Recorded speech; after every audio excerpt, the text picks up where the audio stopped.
Troca de ideias, conversa agora com representantes da Associação de Pais e Amigos dos Excepcionais, a APAE aqui de Lajeado, presidente da entidade Marco Antônio Moresco, e também a Ana Paula Heck, que é diretora da APAE, e que vão falar um pouco sobre pesquisa realizada pela APAE e também o encaminhamento para a construção de uma nova sede.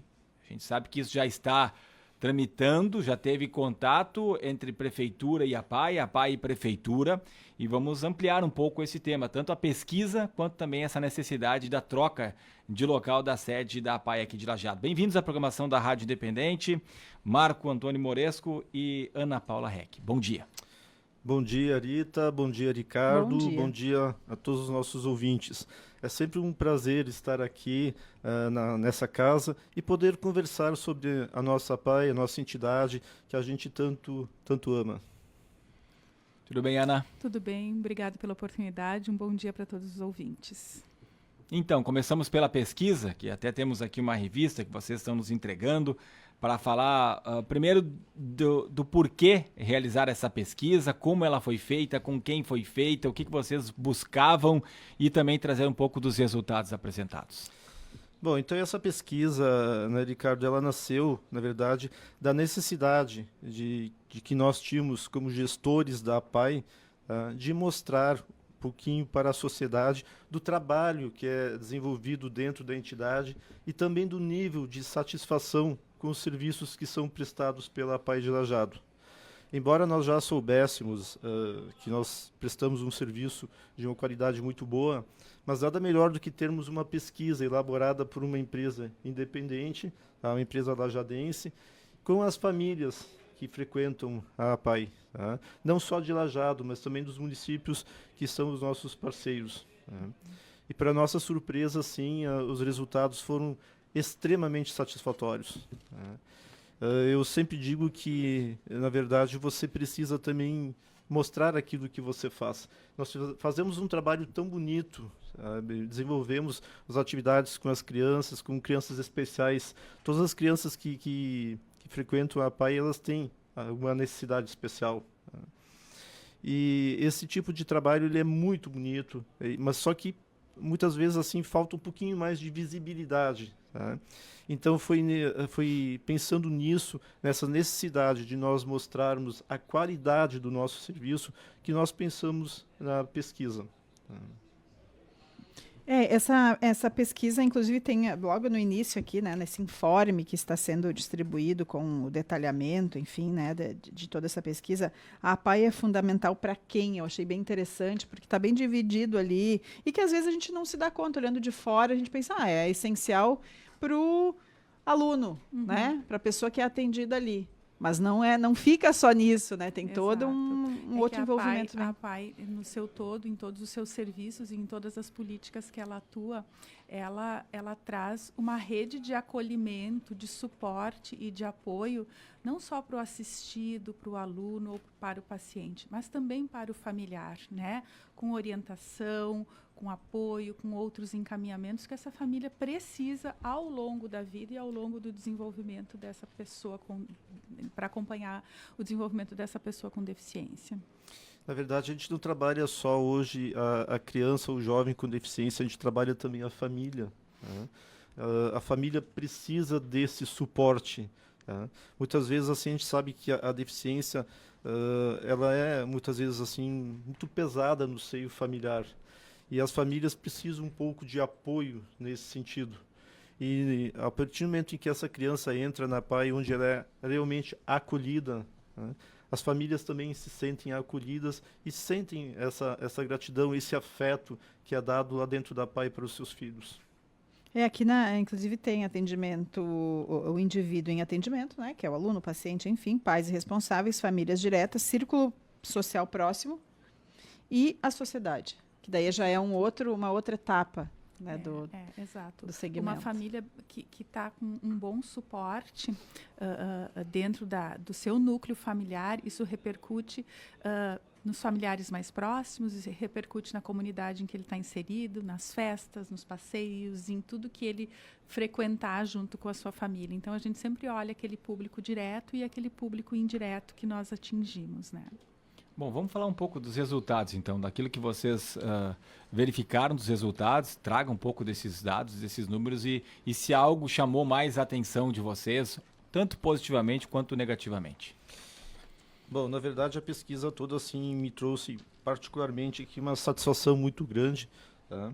Para ver que o trabalho que a gente realiza lá dentro realmente ele faz a diferença na vida não só das crianças, mas também da família e da própria sociedade, tá? E o que chamou bastante a atenção aqui nessa pesquisa é o nível assim, de gratidão das famílias, tá?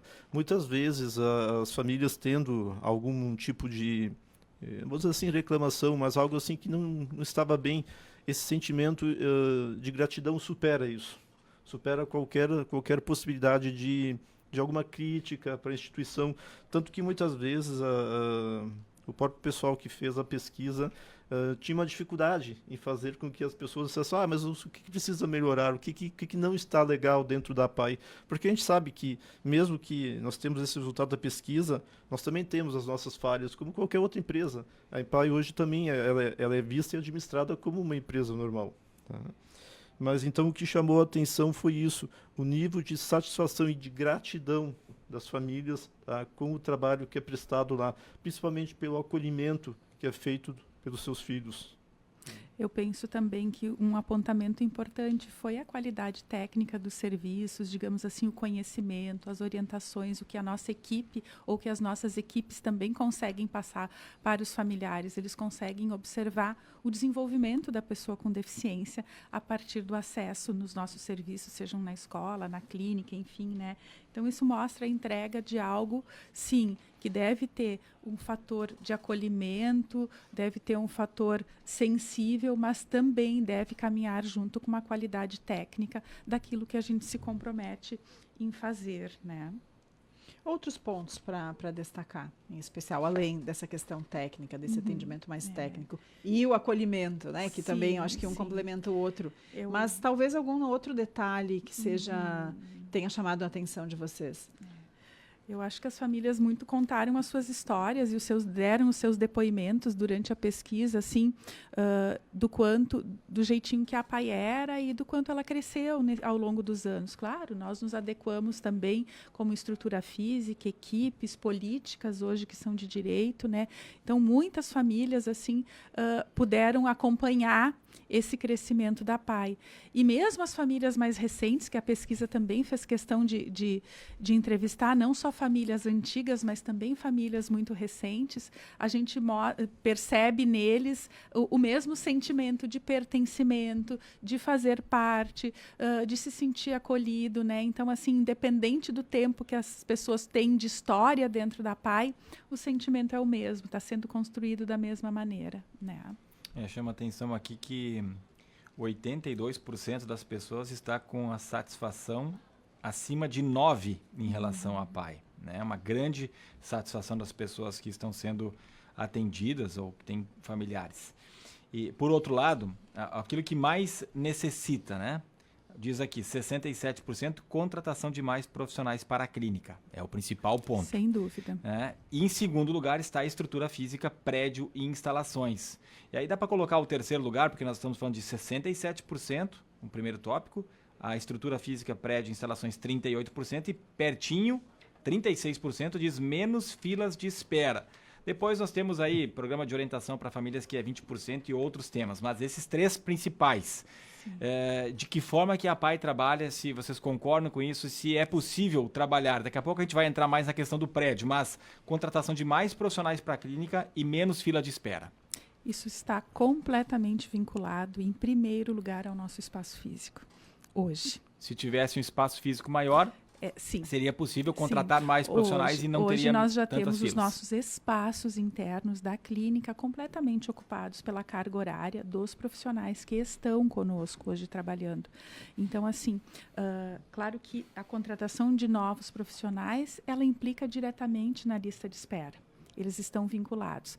E a contratação de novos profissionais também está vinculada com a questão do espaço físico. Então, assim, isso é um conjunto, digamos assim, e é também uma constatação nossa, anterior à pesquisa, é algo que nos acompanha, e não acompanha só esta gestão do Marco Antônio, mas acompanha outras gestões da PAI. Isto é um crescimento expressivo na nossa população de pessoas que necessitam de algum atendimento de reabilitação, de algum atendimento especializado. Então, isso não é uma coisa de agora, é uma coisa já muito antiga, mas a pesquisa, ainda bem que nos colocou isso de uma forma bem clara, e são os pontos, digamos assim, que a gente deve atacar justamente pensando em crescer e ofertar um espaço físico maior, né? E a questão também da contratação de novos profissionais, ela demanda também hoje alguns requisitos, né? Requisito orçamentário também, principalmente, né? Nós hoje temos convênios com os municípios, principalmente o de Lajeado, que nos auxilia bastante, né? Mas a gente sabe, por exemplo, que nós temos também o custo do profissional hoje ele é muito alto. O custo da saúde em si ele é bastante elevado. Nós enfrentamos hoje a falta de profissionais habilitados no mercado, a falta de fonoaudiólogos, falta de terapeutas ocupacionais, né? A própria grande demanda que teve com o autismo fez com que esses profissionais abrissem suas clínicas particulares e consigam um valor maior trabalhando de forma particular do que trabalhando numa entidade. Mas não tem muitos que trabalham particular e também com a PAI? Sim, tem alguns profissionais que fazem isso também, tá? Muitas vezes, assim, para a instituição não é muito bom, porque nós temos que sempre contratar outro profissional para complementar aquela carga horária. Isso também dificulta a questão da gestão. O ideal seria o tempo integral na PAI. Isso, exatamente. Mas aí o que acontece? Nós buscamos, então, a complementação orçamentária através dessa parceria com os municípios, né? E aí vem também a importância de mostrar aos municípios o tipo de trabalho que é prestado. E a satisfação dos munícipes também, a satisfação dos usuários também, né? A gente fala PAI Lajeado, porque é em Lajeado, mas atende também outros Os municípios da região, sim, exato, né? Numa proporção menor, né, Marco Antônio, Isso. assim, numa proporção menor de, digamos assim, atendidos, mas eles estão vinculados, os municípios nos confiam, digamos assim, as pessoas dos munícipes que precisam desse atendimento. E sobre essa fila de espera, entendo um novo espaço mais amplo, enfim, né? Quanto poderia se diminuir, talvez, ou não tem como precisar Às isso? vezes não tem como a gente precisar especificamente, porque o fluxo de entrada semanal ele é muito maior do que o fluxo de saída e de desligamentos. A pessoa com deficiência, ela requer um tratamento, às vezes, por uma vida toda. E nós devemos ter dentro da entidade setores em que a gente possa ir ofertando. Terminou a escolarização, para que setor vai? Terminou tal atendimento dentro da clínica, preciso ofertar um outro, né? Então, assim, o tempo de permanência é muito longo, né? E o tempo de terapia também é longo. As terapias não duram 6 meses, elas duram 2 anos, 3 anos, não é? Até um terapeuta poder dar alta para o outro paciente. Então, assim, realmente a gente não consegue precisar. O que a gente sabe sim, se tem um espaço físico maior, se eu tenho uma capacidade financeira e de contratar mais profissionais, automaticamente eu busco eles na minha lista de espera, que segue uma ordem cronológica certinha, e coloco em atendimento. Mas o fluxo de entrada, ele não diminui, infelizmente, nunca. Ana Paula Reck, diretora da PAI, e também Marco Antônio Moresco, presidente da PAI Lajeado. Pois não? Essa fila de espera, realmente, assim, a gente sabe que a gente não vai conseguir acabar com ela, tá? Porque tem Quantas pessoas tem hoje? Nós temos em lista de espera dentro da PAI em torno de 300 pessoas. A maioria delas já acessou os nossos serviços, já está em algum tipo de atendimento, mas geram-se listas internas, às vezes, para um outro setor, né? Para uma outra terapia. Nós temos sim alguém lista que de está espera. sendo atendido para um terapeuta, profissional, mas não consegue... aguarda para um outro setor. Exato. Nós temos hoje, por exemplo, a PAI tem uma filial. A PAI de Lajeado tem uma filial, que é o Espaço A, que está situado ali na BR-386, tá? Na esquina onde a Ford Veículos está situada, tá? E essa filial, na verdade, ela é bancada pelo município de Lajeado, tá? Então nós só atendemos ali pacientes de Lajeado, tá? Até porque a maioria dos nossos pacientes, 70% são de Lajeado, tá? E justamente isso, é um espaço locado porque nós não temos espaço físico dentro da nossa estrutura aqui no São Cristóvão para maiores atendimentos. Bom, essa demanda do prédio já era anterior à pesquisa? A pesquisa só veio para Sim, corroborar? sim, Já sem era anterior. dúvida, Essa sim. conversa com a prefeitura, ela também já existia antes, porque a própria prefeita Gláucia Schumacher disse semana passada que vocês já conversaram e que estão Sim. procurando uma área, quer dizer, está bem encaminhado para que isso aconteça. Sim, está. Nós fomos recebidos pela prefeita no início de janeiro, né, Marco Antônio? E, enfim, fizemos um encaminhamento com ela e, claro, ficamos muito esperançosos com o fato dela trazer esse assunto à tona na reunião da CIL para a comunidade de empresários, mas estamos, sim, numa grande expectativa de vislumbrar uma área, a destinação de uma área para a PAI, para que a gente possa dar os próximos passos em relação a projeto, parcerias, enfim, o que for Já tem necessário. alguma área aí que está saindo, tá perto do ideal? Nós Não. tínhamos, primeiro dizendo assim, que o município de Lajeado é um grande parceiro da PAI. O município de Lajeado sempre foi e é ainda continua sendo um grande parceiro da entidade. Nós tínhamos na gestão anterior do Marcelo já uma área que estava sendo estudada, mas ela foi tecnicamente inviável para a construção de uma sede.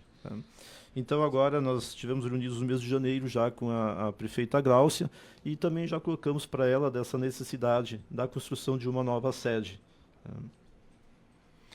Quantos metros quadrados tem a atual sede?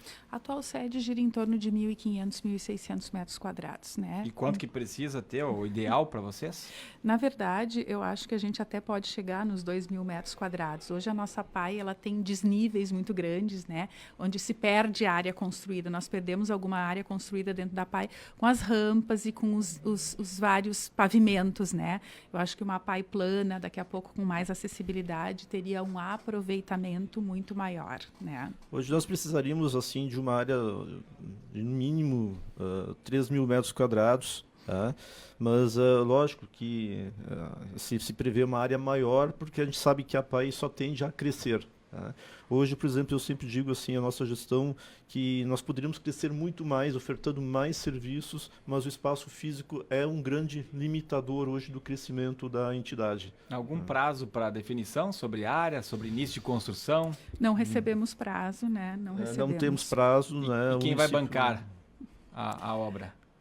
A obra, na verdade, assim, nós estamos procurando primeiro a doação de uma área, tá? E depois a construção em si, a gente daí vai buscar recursos, né? Que seja de emendas parlamentares, de projetos, a de gente captação. vai correr atrás.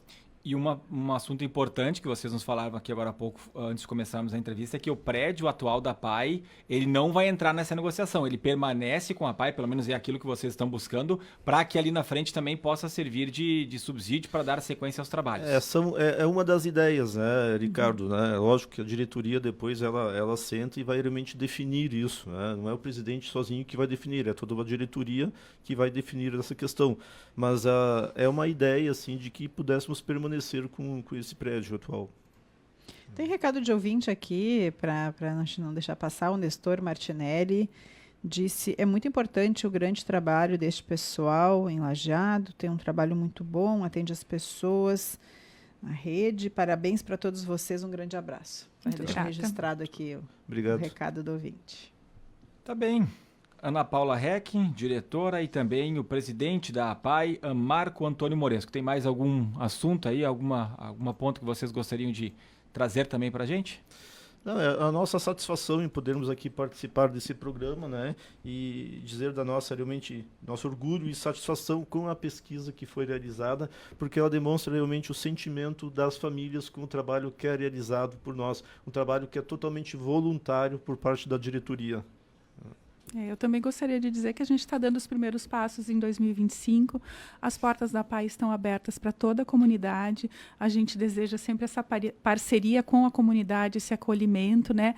E desejamos que esse ano seja um ano de muito trabalho e muito profícuo, não só para a PAI de Lajeado, mas para todos os lajadenses. Muito obrigado, então. Conversamos com o presidente da Associação de Pais e Amigos dos Excepcionais aqui de Lajeado, a APAI, Marco Antônio Moresco, e também com a diretora da entidade, Ana Paula Reck.